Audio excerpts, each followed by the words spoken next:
అలా Telugu Desam party Janasena BJP కావాల్సినట్టు అక్కడ పాచికలు పని అని చెప్పి మా పార్టీ కానీ జగన్మోహన్ రెడ్డి గారిది కానీ మాది కానీ అభిప్రాయం. అదేవిధంగా రేపు రాబోయే రోజుల్లో ఈ 6 నెలలు కూడా కొంత టైం ఇచ్చి చూద్దాము. ఆ తర్వాత చంద్రబాబు నాయుడు చెప్పినటువంటి దొంగ హామీలని ఎట్టి పరిస్థితుల్లోనూ నెరవేర్చలేడు. ఎందుకంటే ఇవాళ చూసాం సూపర్ 6 అని పెట్టాడు. ఆ సూపర్ 6లో 18 సంవత్సరాలు దాటినటువంటి ప్రతి మహిళకి 1500 పెన్షన్ ఇస్తా అన్నాడు. రేపు 1వ తారీఖు ఇస్తున్నాడా? దాని గురించి మాట్లాడట్లా. 3 గ్యాస్ సిలిండర్లు ఇస్తా అని చెప్పాడు. దాని గురించి మాట్లాడట్లా. బస్సుల గురించి మాట్లాడట్లా. అదేవిధంగా బీసీ కానీ ఎస్సీ కానీ ఎస్టీ కానీ వర్గాలకి 50 సంవత్సరాలు దాటిన వాళ్ళకి పెన్షన్ ఇస్తానని చెప్పాడు సూపర్ 6లో. దాని గురించి మాట్లాడట్లా. అది ఎప్పుడు ఇస్తాడో చెప్పట్లా. అదేవిధంగా ఇంకోటి 20 లక్షల మందికి నిరుద్యోగులకి ఉద్యోగాలు ఇప్పిస్తాను. ఉద్యోగాలు కనుక ఇప్పించలేకపోతే ఈ లోపు 3000 రూపాయలు నిరుద్యోగ వృత్తి కూడా ఇస్తానని చెప్పి సూపర్ 6లో పెట్టాడు. మొన్న తెలంగాణలో హరీష్ రావు గారు మాట్లాడుతూ చెబుతున్నాడు, చంద్రబాబు నాయుడు గారు చెప్పిన వాగ్దానాన్ని ఏమీ చెప్పాడు.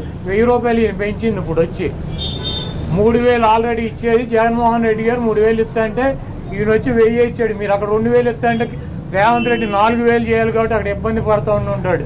ఇంకా ఈయన సూపర్ 6 అని చెప్పి ప్రతి మహిళకి 1500 రూపాయలు ఇస్తాడు 18 సంవత్సరాలు దాటిన వాళ్ళకి. మరి ఆ వాగ్దానం ఎప్పుడు చేస్తాడు? రేపు 1వ తారీఖు ఇవ్వరా? కాబట్టి తెలుగుదేశం పార్టీ ఆయన ఇచ్చినటువంటి వాగ్దానాలను, చంద్రబాబు నాయుడు చేసినటువంటి వాగ్దానాలని పక్కదారి పట్టించడానికి ఊరికినే నిన్నేమో పోలవరం వెళ్ళి వచ్చాడు సోమవారం, మళ్ళీ గురువారం ఏమో అమరావతి వెళ్ళి వచ్చి అక్కడ ఎన్ని తిరిగి ఈయన కాలక్షేపం కబుర్లు, కాలక్షేపం మాటలు, ఊరికినే ఆయన వెళ్ళి అటు ఇటు తిరిగి రావటం తప్పించి ఎప్పుడు నువ్వు సూపర్ 6 అమలు చేస్తున్నావు స్పష్టంగా చెప్పాలని చెప్పి మేము డిమాండ్ చేస్తున్నాం. ఇప్పుడు ఇది ప్రజాస్వామ్య దేశం. ఎవరిని టార్గెట్ చేసుకున్నప్పుడు నేను పోయినంత మాత్రాన నన్ను టార్గెట్ చేస్తే వైఎస్ఆర్ కాంగ్రెస్ పార్టీ ఏం ఆగదు. జగన్మోహన్ రెడ్డి గారు ఇంటికి కూడా వీళ్ళు ఏం పీకలేరు. నన్ను కాదు జగన్మోహన్ రెడ్డి గారినే టార్గెట్ చేస్తారు. ఇక్కడ మీరున్న సెక్యూరిటీ అంతా తీసేసి గన్మెన్లు తీసేసి ఇంకా 15 రోజులు ఎలక్షన్ జరగలేదు, కమిటీ సిఫార్సులు రాలేదు, ఇక్కడ మొత్తం అంతా కూడా సెక్యూరిటీ తీసేశారు కదా. తీసేసి ఎల్లో మీడియా కెమెరాలు పట్టుకొచ్చి జగన్మోహన్ రెడ్డి గారి ఇంట్లోకి ఎట్టెళ్ళాలి, గోడ దూకి ఎట్టెళ్ళాలి, ఇవన్నీ కూడా వాళ్ళే చూపిస్తున్నారు. కాబట్టి ఇక్కడ టార్గెట్ ఎవడు దొరికితే ఆ టార్గెట్. ఇటువంటి వాటికి భయపడే ప్రసక్తి లేదు. ఎవడెవడికి టార్గెట్, ఎవడెవడి చేతులు ఏం రాసి ఉందో అవన్నీ పైన ఉన్నటువంటి భగవంతుడు నిర్ణయిస్తాడు. ఎవరి టార్గెట్లు ఎవరికి ఏమవుతుందో చూద్దాం రాబోయే రోజుల్లో. అదేవిధంగా ఋషికొండలో కట్టినటువంటి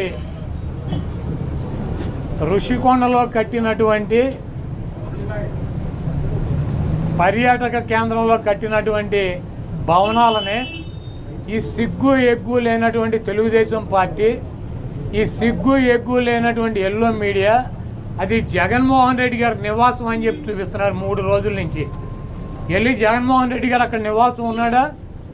జగన్మోహన్ రెడ్డి గారు 2014 నుంచి 19 దాకా ప్రతిపక్ష నాయకుడిగా ఉన్నాడు. ఆయన కార్యాలయం లోటస్ పాండ్, ఇల్లు లోటస్ పాండ్. ఆయన లోటస్ పాండ్ హైదరాబాద్ నుంచే ప్రతిపక్ష నాయకుడికి ఉన్న 5 సంవత్సరాలు నడిపాడు. ముఖ్యమంత్రి అయిన తర్వాత 5 సంవత్సరాలు ఈ తాడేపల్లిలో ఉన్నటువంటి ఇల్లు, క్యాంప్ ఆఫీస్ ఇక్కడి నుంచే నడిపాడు ఆయన కార్యాలయాన్ని కానీ ఇంటిని కానీ. జగన్మోహన్ రెడ్డి గారి రక్తంలో లేదు. ప్రభుత్వం కట్టించినటువంటి ఇళ్లలో ఉండటం కానీ, ప్రభుత్వం కట్టించినటువంటి గెస్ట్ హౌస్లో ఉండేటువంటి కర్మ జగన్మోహన్ రెడ్డి గారికి పట్టల. జగన్మోహన్ రెడ్డి గారు వైజాగ్లో సొంత ఇల్లు కట్టుకున్నాక అక్కడ షిఫ్ట్ అవుతాడు. అంతేగాని టూరిజం ప్లేస్లో కట్టినటువంటి ఆ హౌస్లో జగన్మోహన్ రెడ్డి గారు వెళ్తాడని చెప్పి ఎవడు చెప్పాడు వీళ్ళకి, వెధవులకే? అది జగన్మోహన్ రెడ్డి గారి కోసం కట్టించుకున్నటువంటి ఇల్లు అని చెప్పి రకరకాలైనటువంటి కథనాలు రాస్తున్నారు. అది ఒక అంతర్జాతీయ రాజధానిగా తీర్చిదిద్దాలన్నదే వైఎస్ఆర్ కాంగ్రెస్ పార్టీ లక్ష్యం. దాన్ని రాజధాని చేయాలన్నదే ఆ రోజు నిర్ణయించుకున్నాం. కాబట్టి అక్కడ ఇంటర్నేషనల్ సెమినార్లు జరుగుతున్నాయి. అనేక మంది ఇంటర్నేషనల్ సంబంధించినటువంటి దేశ విదేశాల నుంచి అనేక మంది పారిశ్రామికవేత్తలు వస్తున్నారు. కనీసం వాళ్ళకి సౌకర్యం ఉండటానికి అవకాశం లేనటువంటి పరిస్థితి ఉంది. కాబట్టి ఉత్తరాంధ్రలో ఉద్దానంలో దాదాపు 700 కోట్ల రూపాయలు పెట్టి హాస్పిటల్ కట్టించారు కిడ్నీ పేషెంట్ల కోసం అని చెప్పి. అదేవిధంగా విజయనగరం కావచ్చు లేదా పార్వతీపురం కావచ్చు, ఉత్తరాంధ్రలోనే 650 కోట్ల రూపాయలు పెట్టి ఒక్కొక్క మెడికల్ కాలేజీ కట్టించారు. అదేవిధంగా టూరిజం ప్లేస్లో అంతర్జాతీయ సంస్థలు కానీ వ్యక్తులు కానీ వచ్చినప్పుడు అక్కడ ఒక విధి ఉండాలని చెప్పి ఒక మంచి భవనాన్ని నిర్మిస్తే 7 బిల్డింగులు అయ్యి, ఒక బిల్డింగ్ కాదు 7 బిల్డింగుల్లో జగన్మోహన్ రెడ్డి గారు ఉండరు. 7 బిల్డింగులు కట్టారు. ఆ 7 బిల్డింగుల్లో 7 బ్లాకుల్ని చూపించేది జగన్మోహన్ రెడ్డి గారు 450 కోట్ల రూపాయలు పెట్టి ఇల్లు కట్టుకున్నారని చెప్పి ఈ దుర్మార్గమైనటువంటి ప్రచారం చేస్తున్నారు.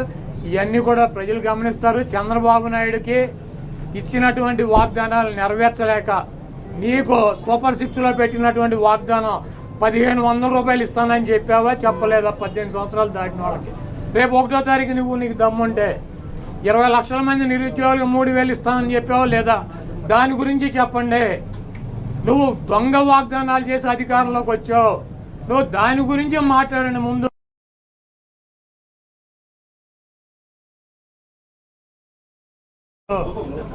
వైఎస్ఆర్ కాంగ్రెస్ పార్టీ కార్యాలయంలో వైఎస్ఆర్ కాంగ్రెస్ పార్టీ అధ్యక్షులు శ్రీ జగన్మోహన్ రెడ్డి గారి ఆధ్వర్యంలో 175 నియోజకవర్గాల్లో పోటీ చేసినటువంటి అభ్యర్థులతో సమావేశం ఏర్పాటు చేయడం జరిగింది. ఈ సమావేశంలో జగన్మోహన్ రెడ్డి గారు కొన్ని నిర్ణయాలు తీసుకుని మనకి 133 లక్షల మంది ఓటు వేశారు. అదేవిధంగా పార్టీ కోసం గ్రామ స్థాయిలో కానీ, వార్డు స్థాయిలో కానీ, విలేజ్ స్థాయిలో కానీ నాయకులు, కార్యకర్తలు అనేక వేల మంది, లక్షల మంది పనిచేశారు. వాళ్ళందరినీ కూడా కాపాడుకోవాల్సినటువంటి బాధ్యత మనదే.